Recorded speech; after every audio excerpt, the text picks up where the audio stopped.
Well, good morning and happy Sabbath to everyone again. Seems like I was just here a few weeks ago. Here I am again. Praise the Lord. So we'll be going into our next phase, which will be chapter 6 in Daniel. There we go. Prophecies of Daniel. Back one here. There we go. Chapter 6 is the God who is steadfast forever. Before we go any further, let's take a quick review. In chapter 1, we have the God who turns defeat into victory. In other words, when Daniel and his friends were taken to Babylon, and they purposed in their hearts to serve God and only God, even in a place like Babylon, and they proved themselves to be better in all things, 10 times smarter than any of the learned men. In chapter 2, he was a revealer of secrets, specifically the dream that Nebuchadnezzar had, the statue, the head of gold, the chest of silver, the waist and thighs of bronze, the iron legs, and the iron and clay in the feet. The wise men of Babylon couldn't tell him what his dream was, and certainly couldn't tell him what it meant. Daniel could, thanks to God. Chapter 3, the Redeemer of his people. Nebuchadnezzar, in his own conceit, thinking Babylon would never fall, decided the statue should be all gold, which he placed on the plains of Dura, and said, all will bow before it. But Shadrach, Meshach, and Abednego refused. Thou shalt have no God before me. They would hold to that commandment, even though it meant being thrown into the fiery furnace.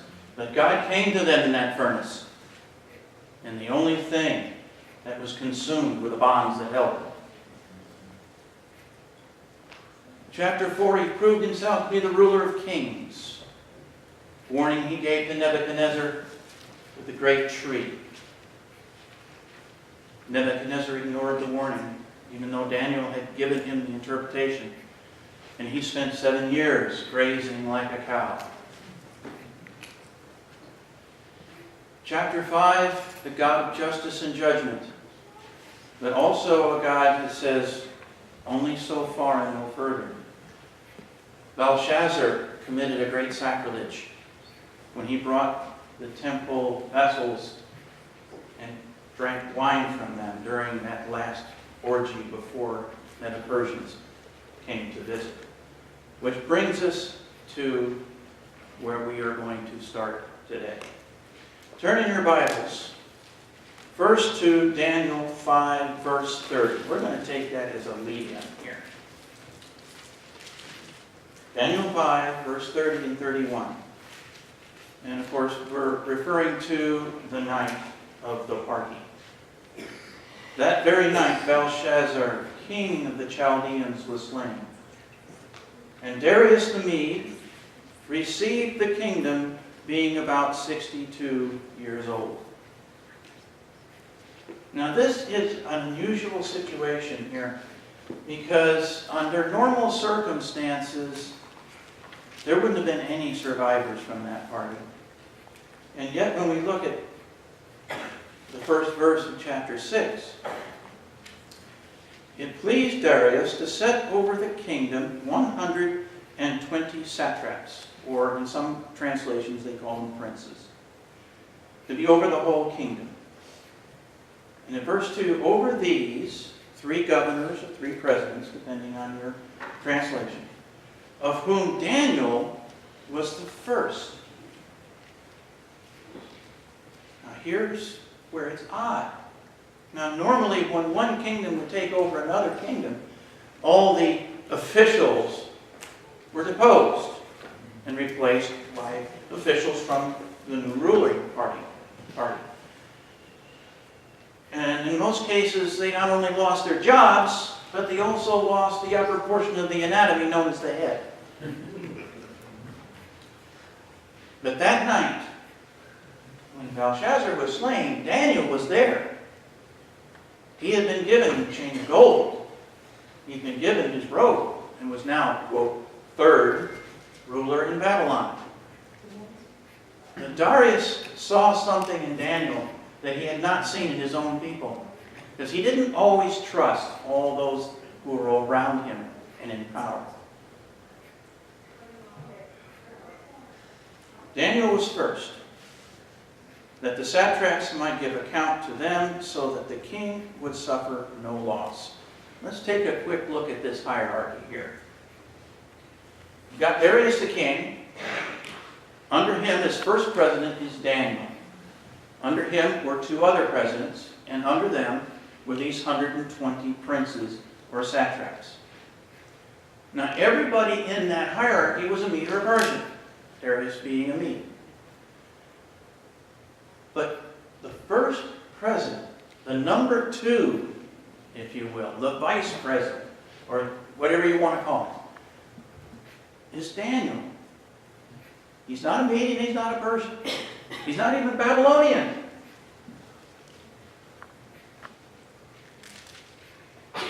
What in the world is going on here? These two presidents that are under Daniel and these 120 princes, they're getting a little upset here. Because not only is this guy a stranger, I mean, he's an Israelite, former slave in Babylon,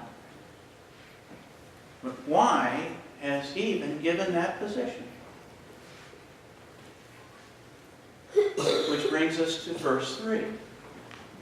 This Daniel distinguished himself above the governors and the satraps, or these other presidents and princes.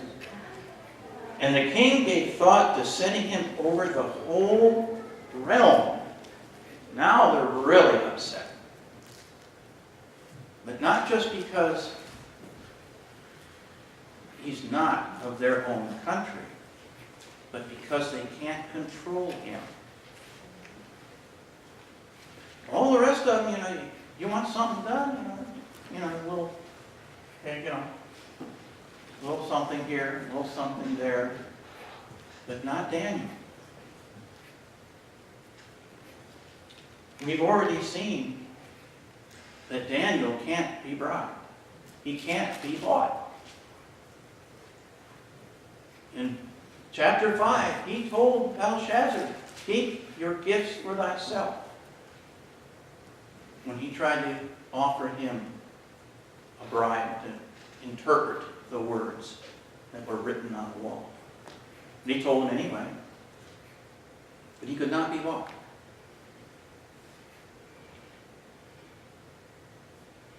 So these governors and satraps, verse 4, sought to find some charge against Daniel concerning the kingdom, but they could find no charge or fault, because he was faithful, nor was there any error or fault found in him.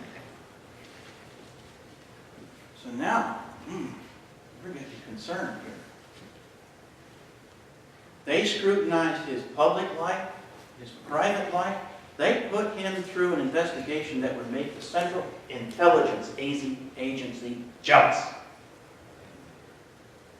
These days, so they would have bugged his royal telephone. They would have tapped into his royal email,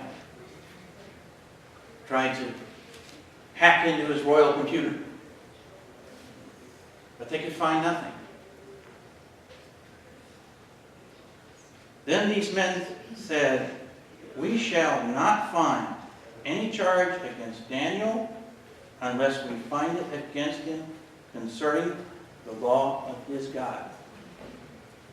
Okay? The plot thickens. The plan begins. Okay. We'll find a way to deal with him. Ellen G. White wrote in Education, page 56, throughout the reign of successive monarchs, the downfall of the nation, the establishment of a rival kingdom, such were Daniel's wisdom, statesmanship, so perfect his tact, his courtesy, his genuine goodness of heart, combined with fidelity to principle, that even his enemies were forced to confess that they could find no occasion nor fault, for much as he was faithful. Even his enemies recognized his integrity. Daniel represents the type of individual we need to be in a crisis. We've had already in Daniel one situation where a ruler has decreed worship. Nebuchadnezzar, with the statue, Plains of Dura, saying, when you hear the music, you will bow to that statue. A crisis of worship and faith. The first. Now we're about to come on to a second. So these governors or presidents, princes, thronged before the king and said thus to him, King Darius, live forever, which was the standard salutation at that time. All the governors of the kingdom, the administrators, the satraps, the counselors, the advisors, have consulted together to establish a royal statute and to make a firm decree that whoever petitions any god or man for 30 days, except you, O king, shall be cast into the den of lions. What's wrong with that verse? Did you pick up on it? All the presidents, all the counselors. That's a bold-faced lie, pure and simple. Was Daniel consulted about this? No way! No way! He was not going to stop praying for 30 days. Not going to happen in his lifetime. We shouldn't let it happen in our lifetimes either.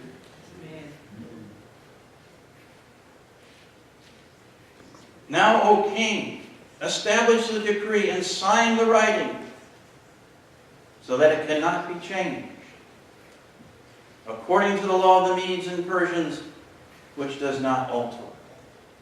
Therefore, King Darius signed the written decree.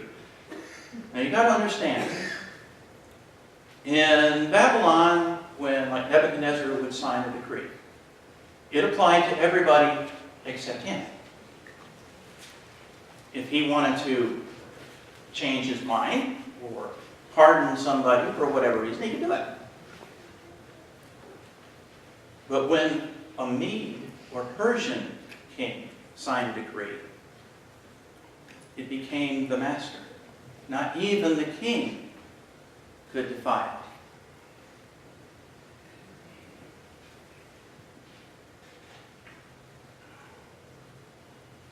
Now, when Daniel knew that the writing was signed, he went home, and in his upper room with his windows open toward Jerusalem, he knelt down on his knees 3 times that day and prayed and gave thanks before his God, as was his custom since early days. Now think about this. When these guys had finally gotten Darius to sign that decree, okay, they're thinking, okay, we've got him. We know what he's going to do. He's going to go home and he's going to pray. Okay, guys, let's go. Let's get out there. We're going to go to Daniel's house and we're going to catch him. And then you know what we're going to do? We're going to put him in the lion's den. That brings us to the perilous pitfalls of sin.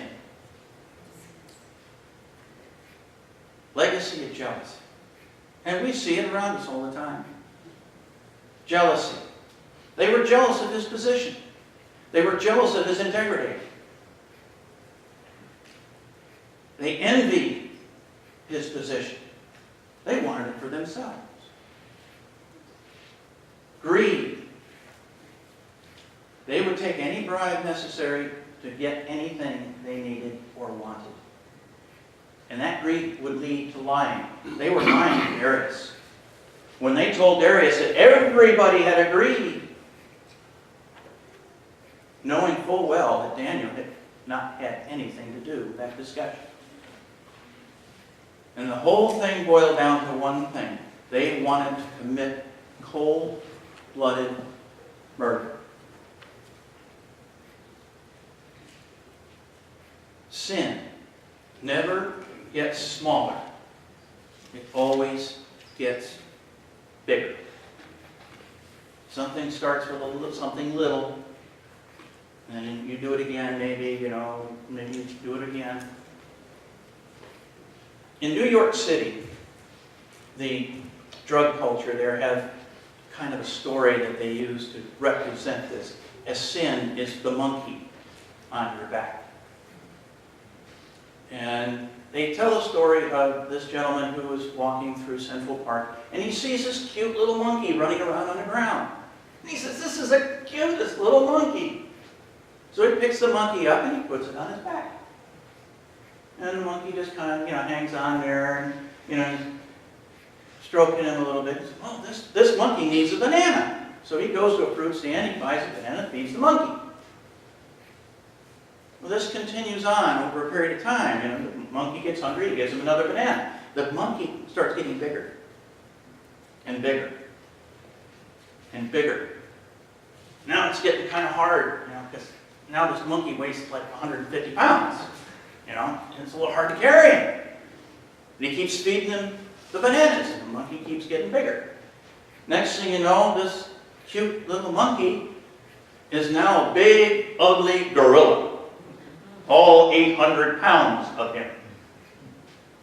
And he turns around, he grabs the guy and crushes the life out of him. That's what drugs will do to you. You start with a little bit, that won't hurt, I'll try it again. Same thing happens. You have to get more and more and more to get the same effect. Sin is exactly the same way. It never gets smaller. It just keeps growing bigger.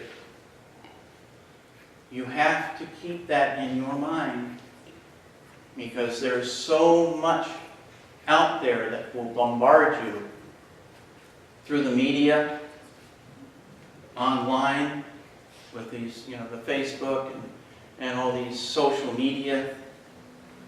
There is no escaping it. There is absolutely no way to get away from it. Now, I don't want to kind of let everybody know how old I am, but when I was in school, there was bullying, but you could get away from it simply by going home, going to a friend's house. You can't get away from that now.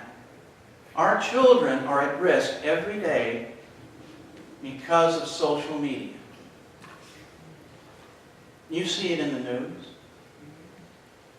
How many children have committed suicide? Young children, as a result of social media, cyberbullying, the monkey on the back. People will ask you sometimes, about our faith, and we have to guide them on the path through this, because there is so much out there that misinterprets what's in here. You wouldn't believe the volumes of information that's been written on Daniel, especially Daniel 9. Which I was working on recently. And you can't tell sometimes which of them are right and which of them are wrong. So you have to go back to the basics. We have to fight sin. We have to fight Satan's attempt to increase the amount of sin. He's the monkey on the back.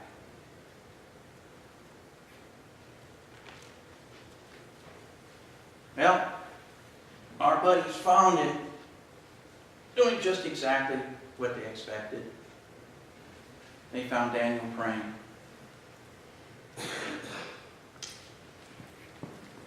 These men assembled, found Daniel praying, making supplications before God, and they went before the king, spoken concerning the decree.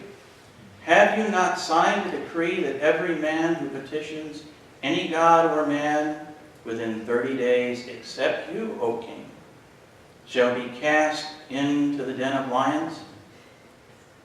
The king answered and said, the thing is true, according to the law of Medes and the Persians, which does not alter. So they answered and said before the king, that Daniel, who is one of the captives from Judah, does not show due regard for you, O king, or for the decree that you have signed that makes petition 3 times a day. And the king, when he heard these words, was greatly displeased with himself. Now, why do you think he would be displeased with himself? Because he just now figured it out. He'd been had. Royally had, you could say. And he didn't catch it until now. He knew these guys weren't on the up and up. They're not, blameless in any way, shape, or form. I mean, he knew they were taking bribes. He knew that little shenanigans were going on here and there. But he knew he had Daniel. And he knew that he had at least one man of integrity in his organization. And he's now about to lose him.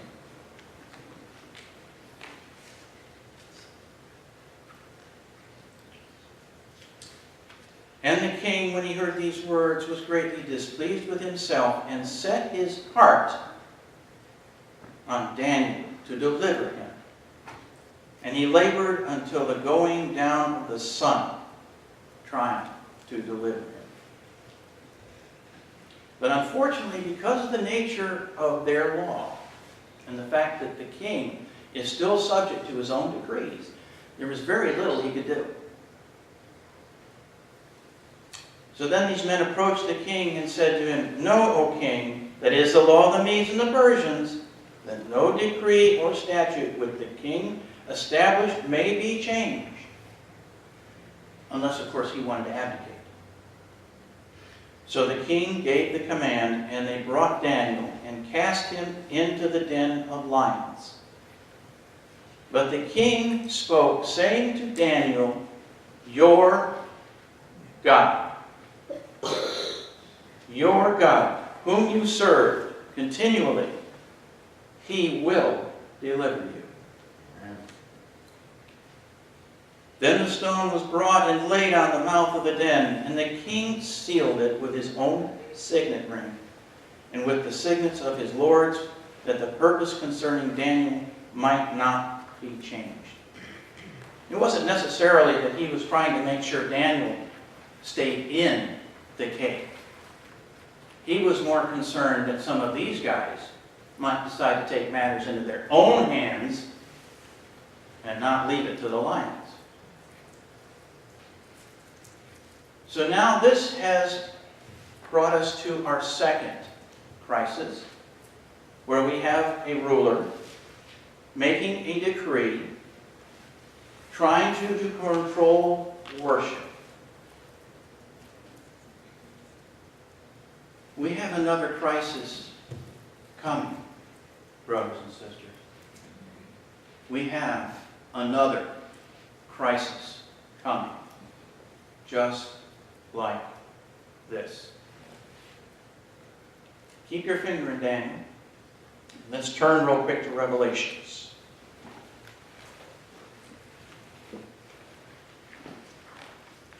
specifically Revelation 14.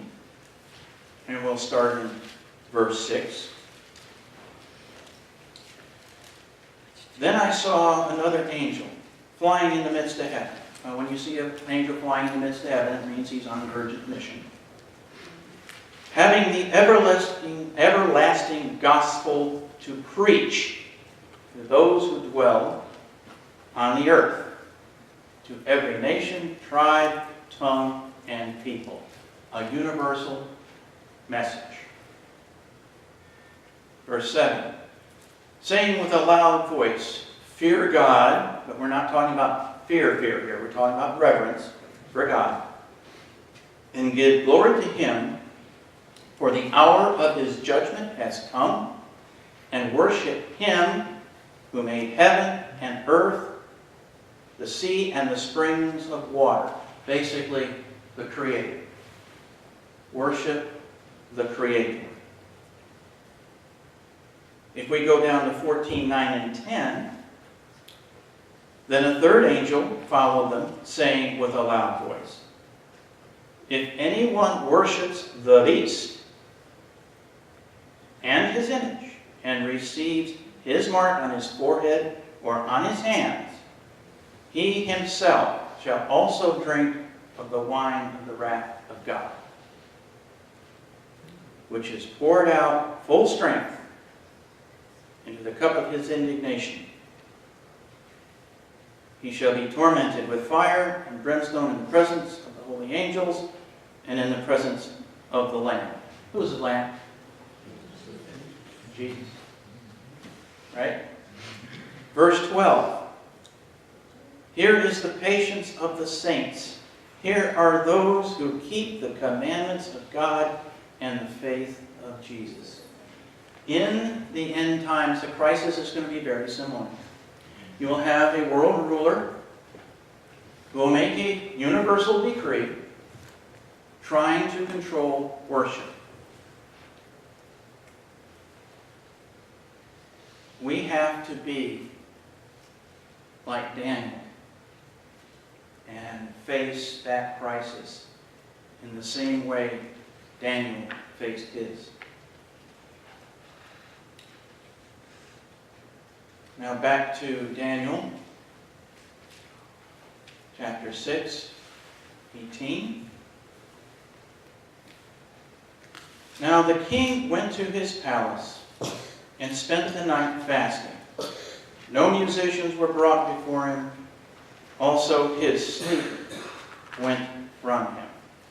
Now we've already seen earlier in the section, Darius was a little upset with himself. Now he's a little more than a little upset.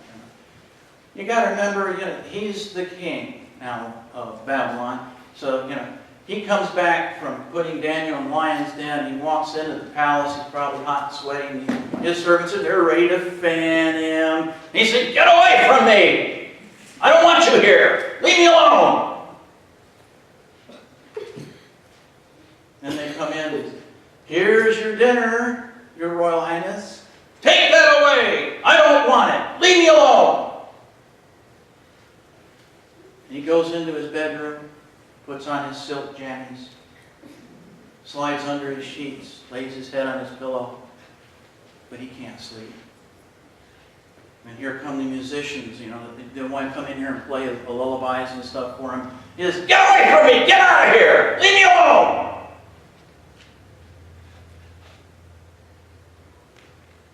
He's going to have a very long night. But think of it this way. Here's Daniel in the lion's den. Smelly, stinky lions. Probably haven't had a bath in their entire life. But Daniel's sleeping while he's in the lion's den. But the king isn't. He's in the greatest palace in the world at that time, and he can't sleep. He has no peace.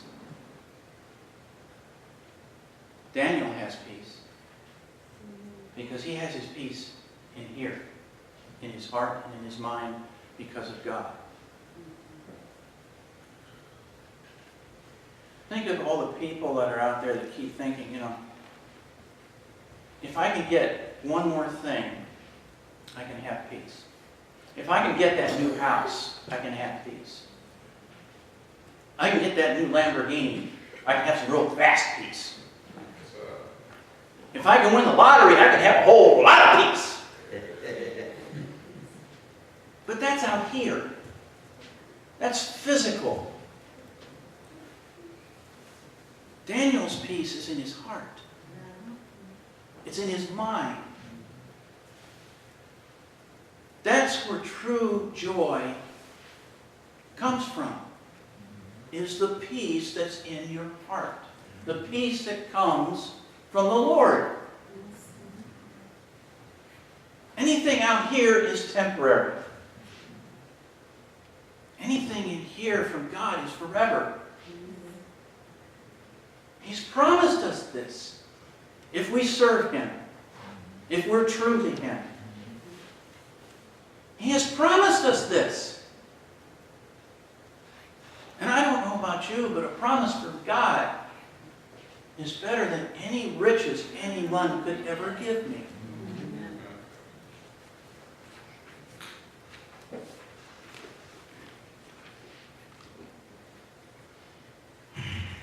Then the king rose very early in the morning and went in haste to the den of the lions.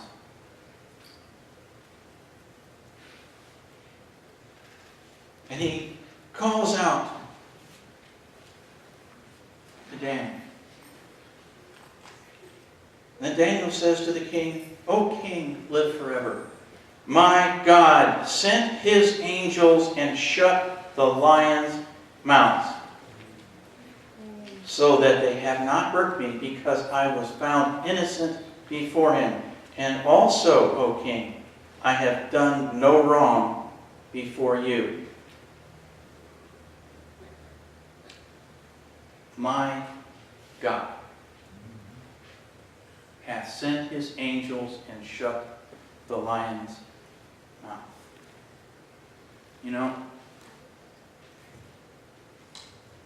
The Lord is a lion tamer.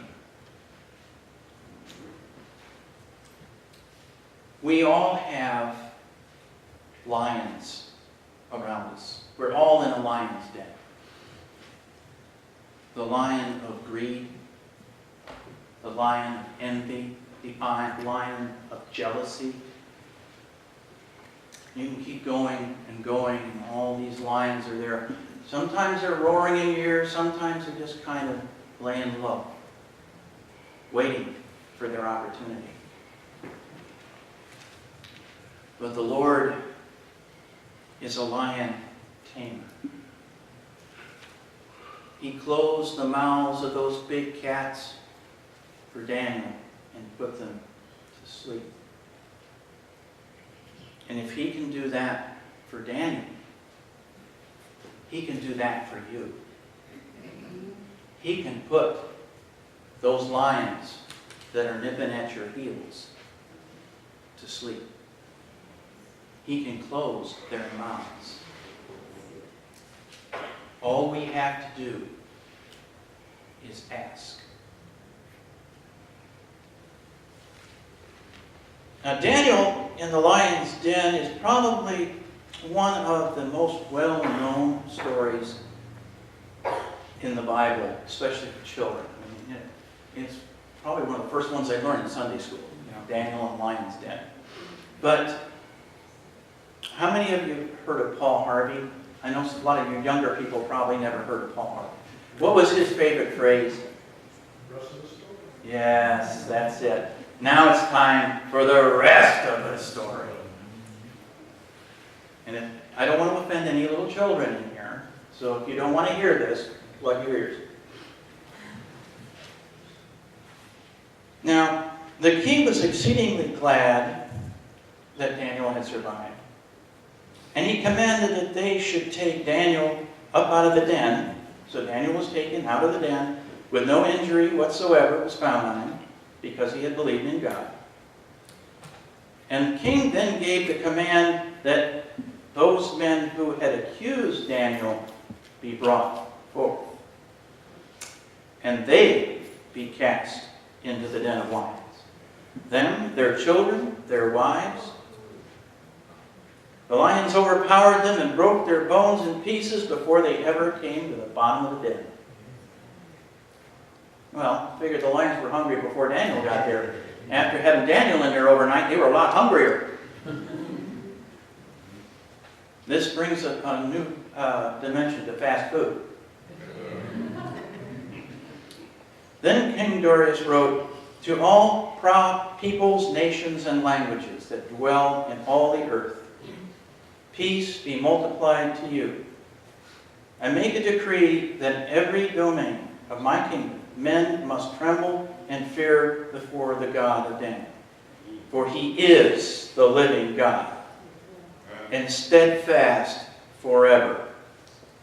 His kingdom is the one which shall not be destroyed, and his dominion shall endure to the end. He delivers and rescues, and he works signs and wonders in heaven and on earth, who has delivered Daniel from the power of the lions." Ellen G. Wright wrote in Prophets and Kings, page 546, "As an example to every businessman," and I'd like to say, it wouldn't necessarily be just an example to every businessman, but every businessman and politician. Don't want to leave them out. Daniel is the prime minister of the greatest of earthly kingdoms, was at the same time a prophet of God, receiving the light of heavenly inspiration, a man of like passions as ourselves. The pen of inspiration describes him as without fault. His business transactions, when subjected to the closest scrutiny of his enemies, were found to be without one flaw. He was an example of what every businessman may become when his heart is converted and consecrated, and when his motives are right in the sight of God. Now, how many businessmen do you know could conform to this? Name one. And I'm not talking about insurance salesmen. Okay. How many of you get these automatic phone calls, sometimes in the middle of the night, and it's an automated message? Do you think that's ethical? I don't. That's why I turn my phone off.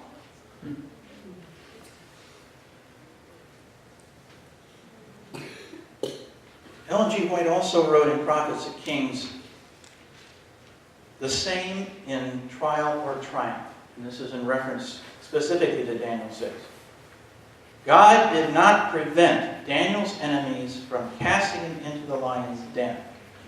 He permitted evil angels and wicked men thus far to accomplish their purpose, but it was that he might make the deliverance of his servant more marked, and the defeat of the enemies of truth and righteousness more complete." Through the courage of this one man who chose to follow right rather than policy, Satan was to be defeated, and the name of God was to be exalted and honored. From the story of Daniel's deliverance, we may learn that in seasons of trial and gloom, God's children should be just what they were when their prospects were bright with hope and their surroundings all that they could desire. Where else in the Bible do you think you find a reference to this? Book of Job. Job was wealthy, but Satan had his way because Satan thought that he could influence Job to turn against God. That the only reason Job was the type of man he was because he had everything. He was rich, had a big family. So God let Satan take all that away from him. He could do whatever he wanted except kill him. Job stayed true to God. Daniel stayed true to God. If we're going to come through the final crisis that we are about to face, we have to be like Daniel. Let us pray. Dear Lord, thank you so much for this guide you have given us through the pens of many men. The wisdom that you allowed them to impart to us is beyond measure. May we be worthy of your divine strength and influence. We pray this in your most holy